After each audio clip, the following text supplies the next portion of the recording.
Ready, talk boxing with Mr. A on RRT Boxing. This is me. This is I. I am Mr. A saying thank you for your time. Thank you for your support. We're doing a post-fight recap for the WBC World Flyweight Championship between Diago Higa defeating Thomas Masson due to a referee advice, being that the referee was advised by the doctor to stop the fight in the 7th round due to a cut or maybe a fracture to the eye. We'll get into that. Now, this, like I said, this is the flyweight, 112 pounds.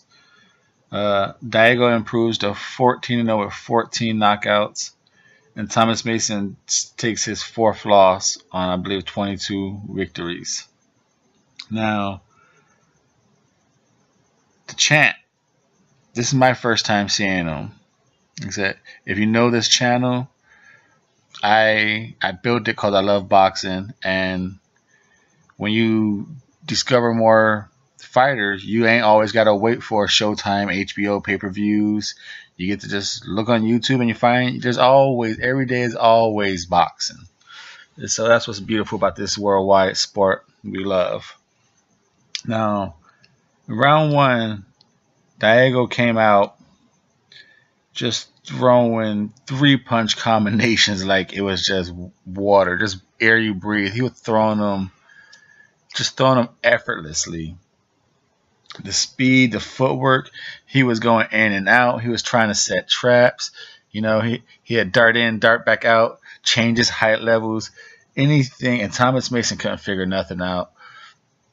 He'd get hit with combinations. And in my breakdowns, you always hear me talk about punch variation, speed variation, combination variation. Diago has a hellified punch variation combination. This guy could take it anywhere from a 3-piece up to an 8-piece in a matter of ease. Just ease it out, just like it's nothing. In round 1, he was going three lefts, hook, all to the body, and then finish it up with a 4th left, uppercut. Just you don't see this happening. And Thomas, he was making it easy to score the points. Even though in the beginning of this fight, all those combinations weren't quite scoring. They weren't scoring flesh, but they were partially landing. But Thomas wasn't throwing nothing in return. It was just a high guard blocking all day. So it goes into round 2. Too many 7-piece combinations. There were just too many, and Thomas wasn't doing like that. The punches weren't all quite landing. What was really landing for each one was what started it off. He either started off with a left hook body shot or a right hook body shot. And then after that, it's kind of got caught up in the high guard. And those when the half landed, 3/4 landed, quarter landed. But those initially first 2 combination starters, the hooks to the body, right and left, or he doubled up on the left, they always landed. The first 2 punches he threw always landed. And Thomas did nothing but high guard block him. And finally, I guess, like he towards the end of the 2nd round, he let go a 3-piece go, like some jabs, but it was more out of just like I need to do something here. The round 3 came in, a vicious overhand right with about 240 by the champion Diago. It misses, but if that punch would have landed, Thomas would have been out. It went from like his behind his knee to almost try to knock Thomas's head off. But like I said, it missed. Then about 222, a 5-piece combination to Thomas's stomach. It went from hooks to jabs. Like I said, his combinations went from hook to hook, uppercut to back to hooks, and this 5-piece went from 2 hooks to 3 jabs to the stomach. They were just ridiculous variations and the speed. And what I noticed that he also did, Diago, when he's close to you, like shoulder to shoulder, his setup thing, just to like make you move your arms, he'll actually like just like smack you like really soft with the palm of the glove to get you a reaction, and then once you react to it, he lets a combination just go on you.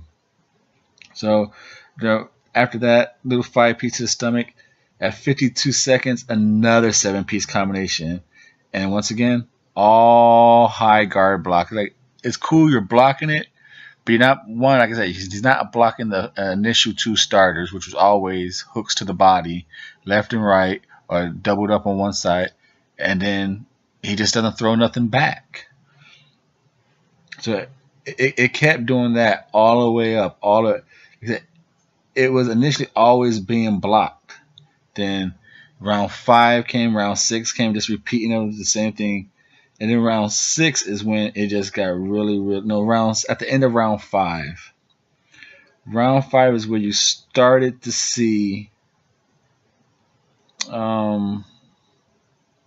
I take that back. At the end of round 4. At the end of round 4 is when you started to see the punches taking effect on Masson. At the end of it, it was about at 10-second mark, a nice right hook from the champion, and you for a split second you saw Masson's legs kind of straighten up. That was the first reaction of the combinations or any punch having effect on Masson. And then going into round 5, Thomas was trying to work the jab. He was coming out, he was doubling, tripling the jab, throwing the 1, throwing the 2 behind it, trying to fight. You know, he's like, okay, I tell you, that punch woke him up. He's like, dude, I am rocked. So he's trying to fight, and then the fight goes to the inside, and Diago just does another one. 4 lefts. Sometimes you see people double up and triple up. He threw 4 lefts, 3 hooks to the body, and then an uppercut with a left. And Thomas never knew what was coming. Then at 1 minute left in the round, he had a left to the body, a right uppercut to the. He went left hook to the body, right to the head, right to the jab. I mean, a jab to the body. What ridiculous variations was that? Listen to this again. Left hook to the body, right to the head, right to the body stab jab. Ridiculous variations. And then after all this guessing, he got like 20 seconds left in the round. A straight left. It was like a left variation to a hook. It popped Thomas's head back. And that was the second time you really saw a devastating reaction to what was being delivered by the champion, Diago Higa, I believe it is. Higa. I think it's Higa. I'm trying to think how did they announced it. I got replayed in my head. It's Diago Higa. Yeah, Higa. So in round 6, it comes out with about he's trying to catch Thomas. In round 6, he came out with serious intentions of trying to end the fight. He came out with at least 7 to 8 piece combination, hooks and uppercuts.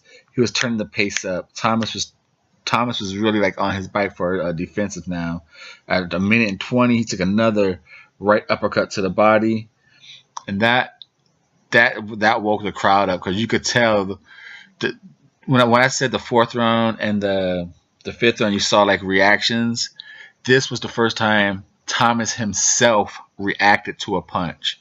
He took a right uppercut to the body, and this put him on retreat. Like his arms dropped, he turned his body, and he actually started retreating from this punch. And then from 55 seconds left, another left to the body. He was hurt. And then in the last 10 seconds, Diago just unleashed a 6-piece on him. Just unleashed it. Another flurry. He got saved by the bell. So he's hurt. He's hurt. And then here comes out the 7th round. The champ comes out. Surprisingly, after all this combination unleashing, he's coming out with just serious straight lefts. Hard and fast. Lefts.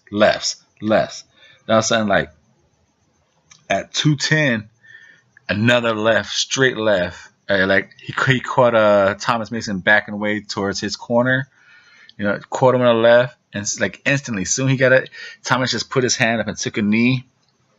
Like the replay somewhat showed like his eye instantly got dark. Like I said, I don't know if it was a cut or just a big bruise. Instantly, like something like a bone was broken and it instantly started swelling. So he took a knee. I didn't see the referee call the doctor over. So I don't know if Thomas Mason said, "Hey, something's wrong. Let me see a doctor." So when the doctor was over there, the doctor was like doing the whole finger waving back and forth thing, and Thomas Mason was like, "Nah." He was saying something like he can't see something. So the ref just said, "Hey, that's it," and the fight was over due to that left jab, that straight left.